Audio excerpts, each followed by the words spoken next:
Bueno, tenemos el gusto de recibir a un miembro del Tribunal Constitucional, el doctor Helder Domínguez Haro, que es por una parte presidente del Centro de Estudios Constitucionales, pero por otra parte ha sido el ponente de la sentencia sobre prohibición de reelección inmediata de los congresistas. Señor Domínguez Haro, explíquenos por favor el sentido de la sentencia que han publicado ustedes el día viernes, porque hay quienes piensan y han venido diciendo que la no reelección es una decisión que se tomó después de un referendo de consulta popular y que no es legítimo que vía ley se pueda modificar eso. Ustedes están contra esa opinión. Denos los argumentos, por favor. Gracias, muy buenos días. Buenos días, bienvenido. A inicio de este año, 5.251 ciudadanos presentaron la demanda de inconstitucionalidad contra la ley 30.906. Esta ley de reforma constitucional modifica el artículo 90 de la Constitución, prohibiendo la reelección parlamentaria inmediata. Solo parlamentaria, no los otros mandatos electivos. Efectivamente, solo le corresponde al Poder Legislativo. Bien, nosotros, el Tribunal Constitucional, después de analizar los argumentos de la demanda y la contestación de la demanda, ha señalado y ha resuelto declarar infundada esta demanda de inconstitucionalidad. Lo que ellos alegan es que se ha vulnerado el derecho a la participación política, esto es, derecho a elegir y ser elegidos, y se ha también vulnerado el derecho dentro de un Estado constitucional democrático. ¿Y por qué esto no sería así? Así es, porque nosotros consideramos que la reelección inmediata parlamentaria o la no reelección es una opción parlamentaria, es decir, no se ha vulnerado ningún derecho fundamental y corresponde al ámbito del poder legislativo como poder constituyente derivado de creer si cree pertinente o no incorporar o no la reelección. Es entonces una opción constitucionalmente válida, lícita y irreprochable también. Dentro de la sentencia ustedes mencionan, el Tribunal Constitucional destaca que existe el derecho a elegir y el derecho a ser elegido, los mismos que admiten límites, pero no existe un supuesto derecho a ser reelegido. Sin embargo, esto venía ocurriendo con anterioridad, es decir, la población tenía la alternativa de recompensar de pronto, ¿no?, el buen desempeño de un legislador, reeligiéndolo para un periodo adicional. Y es ahí donde se suscita la controversia. Si se está limitando el derecho a la elección en la continuidad de alguien en su puesto como legislador o esto no está ocurriendo. ¿Ustedes consideran que esto no ocurre porque no hay derecho a la reelección? En efecto, esta sentencia del Tribunal Constitucional expresa por primera vez el derecho a la democracia. Literalmente hablando, tenemos el derecho a vivir en democracia. No solamente es un principio democrático, sino también un derecho. Este derecho a la democracia involucra una variedad de derechos a la vez. Dentro de ellos tenemos los derechos políticos, el derecho a elegir y el derecho a ser elegido. Correcto. Y corresponde al legislador reglamentar, legislar o reglar sobre los alcances de este derecho.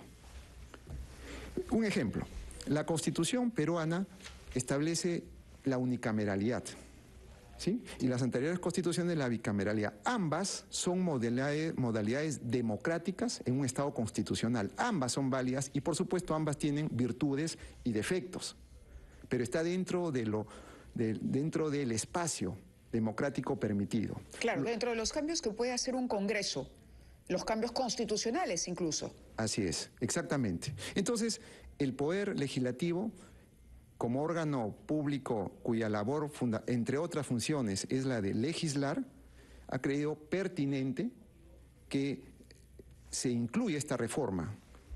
Es decir, que los parlamentarios no puedan ser reelegidos para un periodo inmediato, pero sí podría ser después de transcurrido un periodo.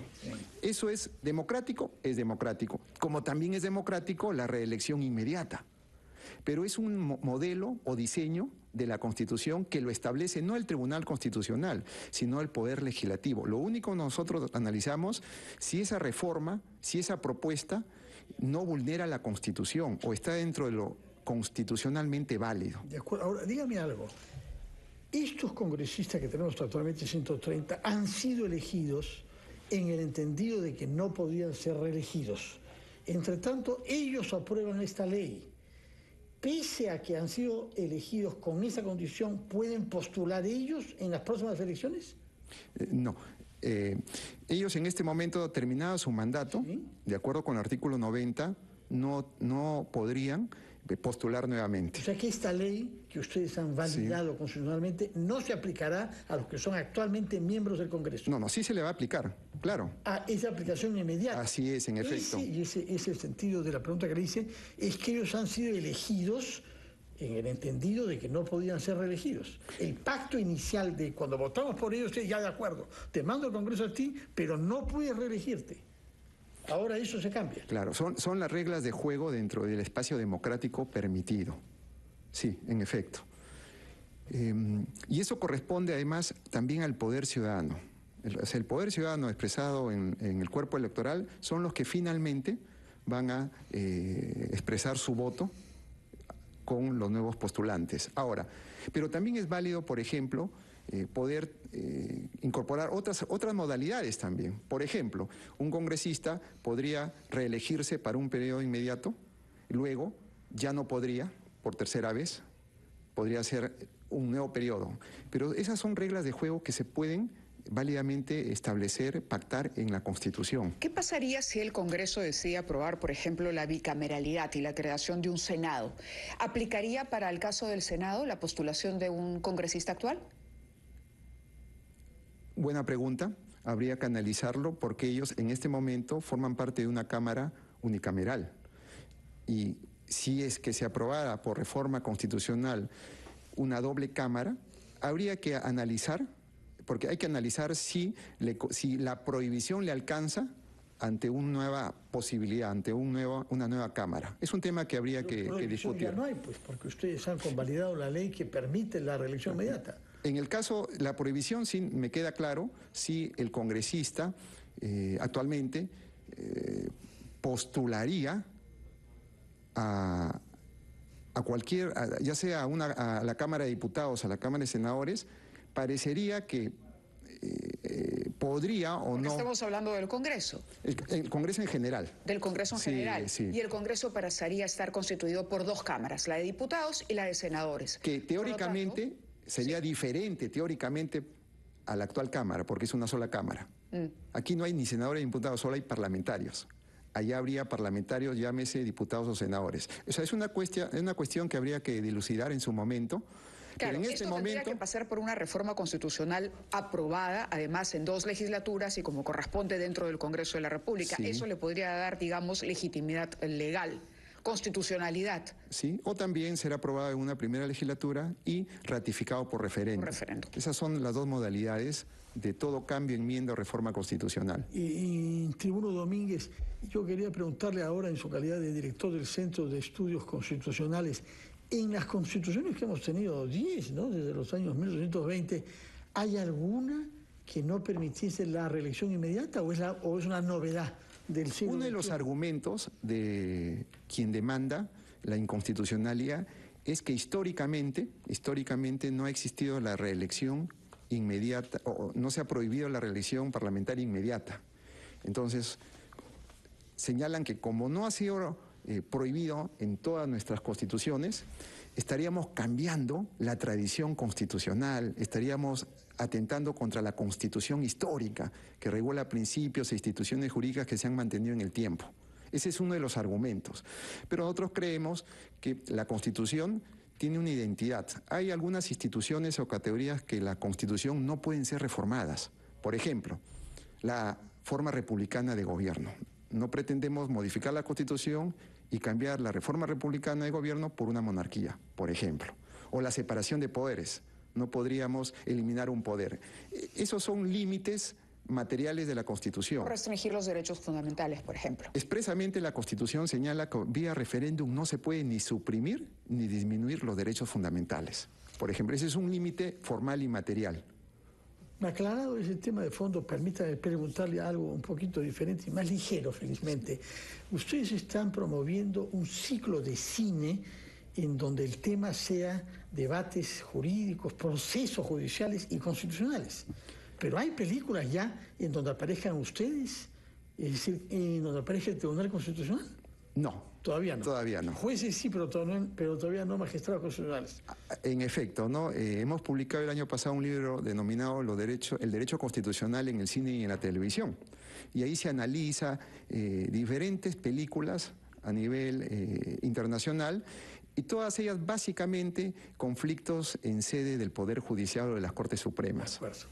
Bueno, muchísimas gracias. Ojalá que podamos leer ese libro rápidamente, sobre todo quienes amamos a la vez el derecho y el cine. Magistrado Domínguez, muchísimas gracias por su presencia acá y leeremos entonces la sentencia que ha sido publicada el viernes. ¿Cuántas páginas tiene? Más o menos más de 30 páginas. Más de 30 páginas, muy bien. Todavía es una cantidad de páginas lisible para mirar, ¿no? Sí. Muchas gracias, señor Domínguez. Y estamos pendientes, por supuesto, de otras decisiones que debe tomar el colegiado del Tribunal Constitucional, por ejemplo, con relación a la ley que faculta a la presidenta a viajar al extranjero, entre otras cosas, sobre las que comentaremos en su momento. Sí, hay varias causas emblemáticas que tienen que ver con los poderes públicos, esa ley, y también, bueno, el proceso competencial también, que es un problema sobre la estructura de los poderes públicos. Yo creo que ahí creemos que es labor fundamental del Tribunal Constitucional pronunciarse, o en blanco, o es blanco o es negro, pero creemos que no podemos tener un pronunciamiento que escape a esta problemática. Y hay una solicitud que se ha presentado la semana pasada para que aclaren la sentencia que declara que hay funciones excluyentes y exclusivas del Congreso que algunos quieren aplicar. Si me permite, en efecto, el 9 de noviembre presentaron un documento denominado Ejecución de la sentencia del proceso competencial anterior. Sí. Es un buen documento que va a ser evaluado por el Tribunal Constitucional y dado la coyuntura y dado la situación actual del país, creemos que debemos pronunciarnos lo más pronto posible con buenos argumentos, acorde y de conformidad con la Constitución. Bueno, esperaremos entonces que sea lo más pronto posible, sea verdaderamente pronto. Muchas gracias. Muchas gracias también. Domínguez, gracias, buenos días. Del Tribunal Constitucional. Nos vamos a una pausa, Mávila. 9:19 y regresamos.